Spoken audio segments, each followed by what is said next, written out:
عقیدہ توحید سمجھنا ہے ہمیں۔ یہ وہ عقیدہ ہے جو دین اسلام کی بنیاد ہے۔ بنیاد سمجھتے ہیں؟ جس کے اوپر پوری عمارت قائم ہونی ہے۔ اور یہ ایسا عقیدہ ہے کہ ہر نبی، ہر رسول، ہر کتاب یہی عقیدہ بیان کرتی ہوئی آئی۔ بات سمجھ رہے ہیں؟ یعنی جتنے پیغمبر اور رسول آئے وہ یہی پیغام لائے، لا الہ الا اللہ، اللہ کے سوا کوئی عبادت کے لائق نہیں ہے، صرف اسی کی عبادت ہوگی۔ اب یہ جو اتنا سا ہم پڑھتے ہیں لا الہ الا اللہ، اس کا ترجمہ ان الفاظ سے جو معنی نکلتا ہے، یعنی یہ الفاظ جس طرف ہمیں لے جا رہے ہیں اس کا مطلب کیا ہے؟ اللہ کے سوا کوئی عبادت کے لائق نہیں۔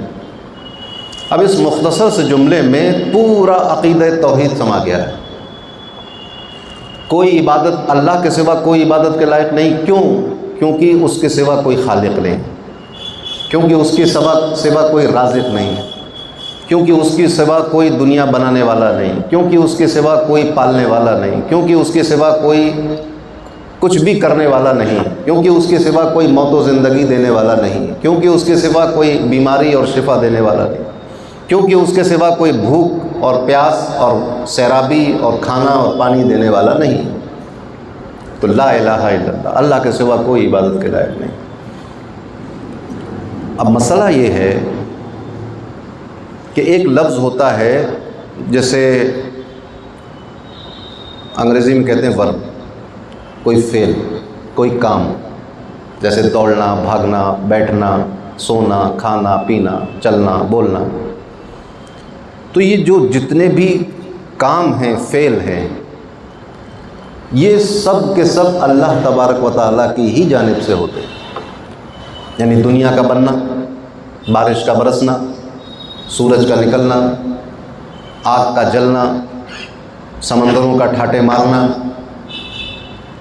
پیڑوں کا آکسیجن دینا، پانی پینے سے پیاس بجھ جانا، کھانا کھانے سے بھوک مٹ جانا، کسی کا پیدا ہونا، کسی کا مرنا، کسی کا بیمار ہونا، کسی کا صحت یاب ہو جانا، یہ سب کچھ کس کی طرف سے ہے؟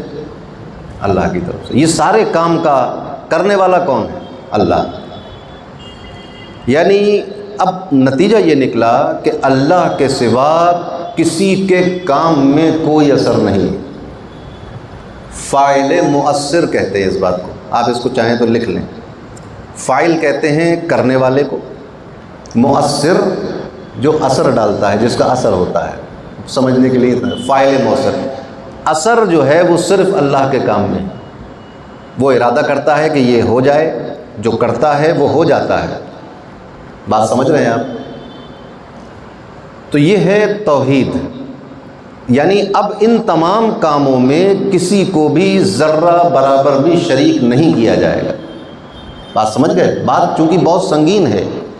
آج اسلام کو جن چیزوں سے خطرہ ہے، جن چیزوں سے اسلام کو نقصان پہنچ رہا ہے، نوجوانوں کو جس چیز سے گمراہی کی طرف جانے کے راستے کھل رہے ہیں، ان راستوں کو بند کرنا ہے۔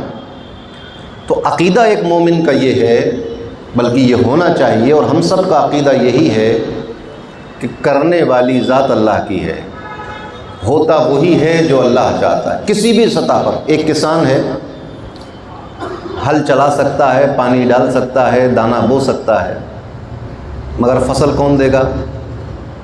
اللہ دے گا۔ ابھی یہ بھی بتاؤں گا کہ یہ جو کسان ہل چلا رہا ہے اور دانہ ڈال رہا ہے اور کھاد لگا رہا ہے، پانی دے رہا ہے، یہ بھی کیا ہے بتاتا ہوں اس کو۔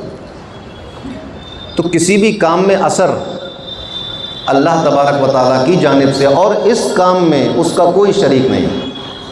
بات سمجھ میں آئی؟ اب اگر ہم کسی کو شریک کر لیں گے تو یہ دائرہ اسلام سے خارج ہونا مانا جائے گا۔